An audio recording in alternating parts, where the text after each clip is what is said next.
Let's talk about worthiness.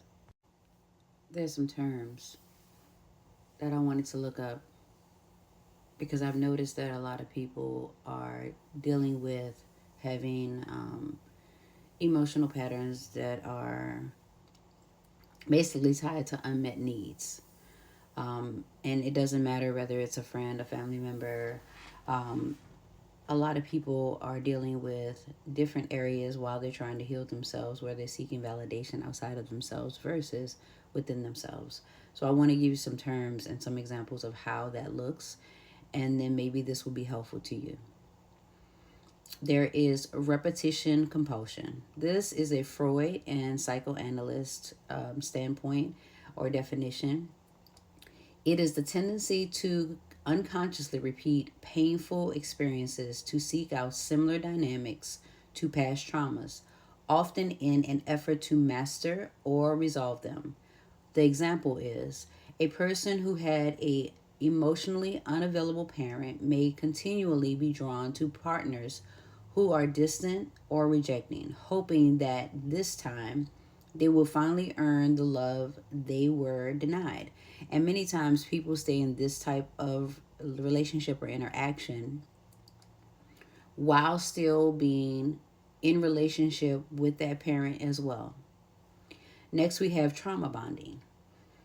This is a psychological attachment that forms during cycles of pain and reward, where you are rewarded for basically doing what you're supposed to do and then punished for not doing what you're supposed to do, um, in hopes of regaining the approval and the praise of the person who's punishing you.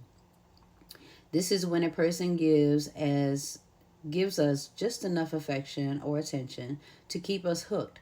Our brain releases dopamine and oxytocin, reinforcing the attachment even when it's toxic or unfulfilling. Next, we have attachment theory. This is anxious or avoidant dynamics. Anxious attached anxiously attached individuals crave closeness and fear abandonment, while avoidant individuals fear intimacy and pull away. When they attract to each other, it triggers a push and pull dynamic that keeps both stuck in longing, rejection, and temporary highs of connection.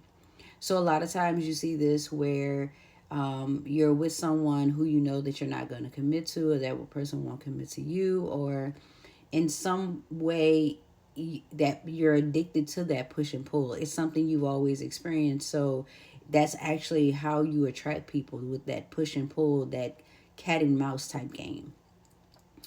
Next, we have cognitive dissonance and self justification. When our emotional needs conflict with reality, I love this person versus this person doesn't love me.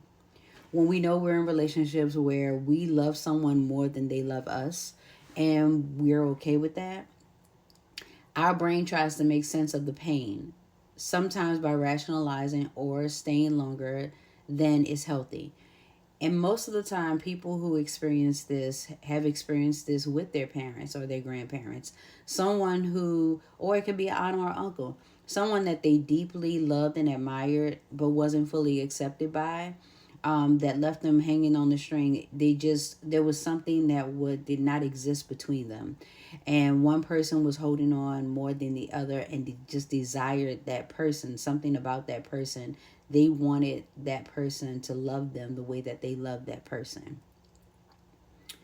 And then we have um, masochistic defense and learning helplessness. On a deeper level, people may unconsciously self punish through relationship or experiences that mirror unhealed guilt, shame, or beliefs of unworthiness. In other words, it becomes a form of self torment that feels familiar, even comforting in its predictability. So, a lot of time we choose to go with what is predictable because it's what we know. Like you will have people who will say, I've always been the same person, as though it's a badge of honor, when in actuality we're supposed to evolve. There are things about us that's not supposed to stay the same. We're supposed to mature or grow, but there are some things that we may do the same because it becomes a hardwired part of our identity. And what it basically is happening with all of these, and I'm sure that this is not all of them, and you can have some of these themes going at the same time with different people, which can be even more confusing and can drain your energy even more.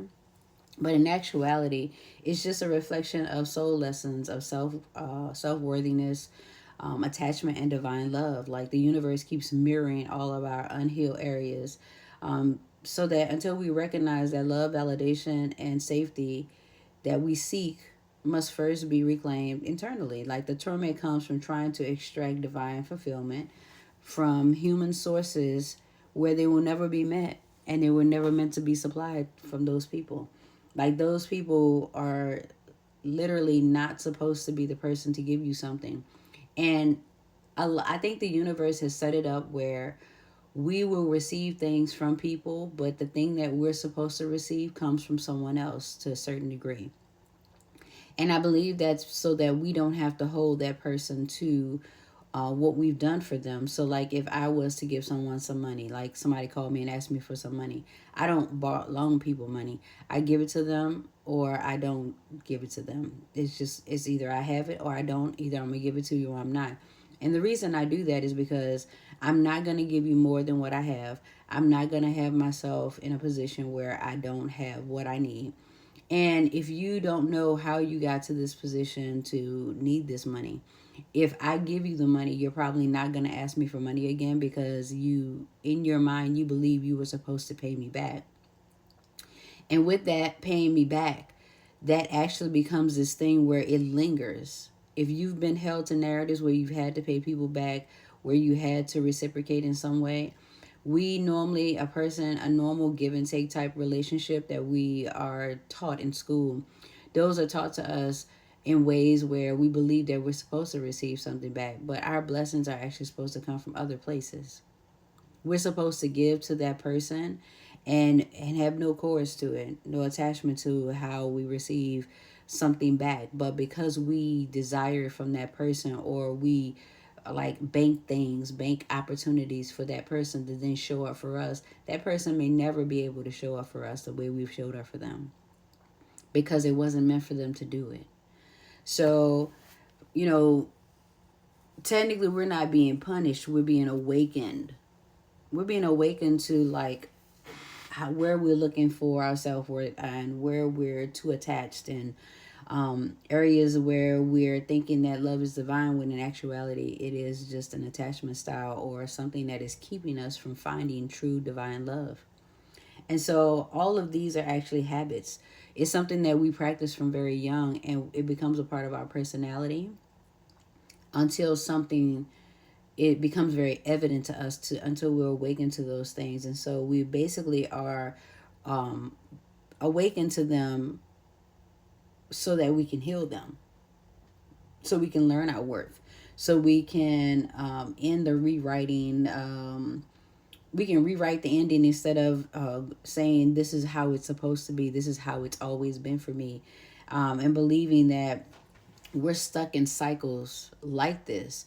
And so bringing awareness, like naming that thing, like the thing that like that's a pattern that holds shame or guilt or fear, like naming that thing, and then basically stopping the cycle of repeating that wound until it's healed. Inner reparenting, like literally reminding yourself that you can validate yourself, you can nurture yourself, you can accept yourself. Energetic cord cutting is something that we always need to do because there are things that are attached to people that no longer serve us. And then fully integrating our desires, and knowing that we are worthy, like, and be realigning with a new narrative is very important. And like, until we live this, we will continue to go with what is innate in us, and everything that's innate in us is not healthy for us.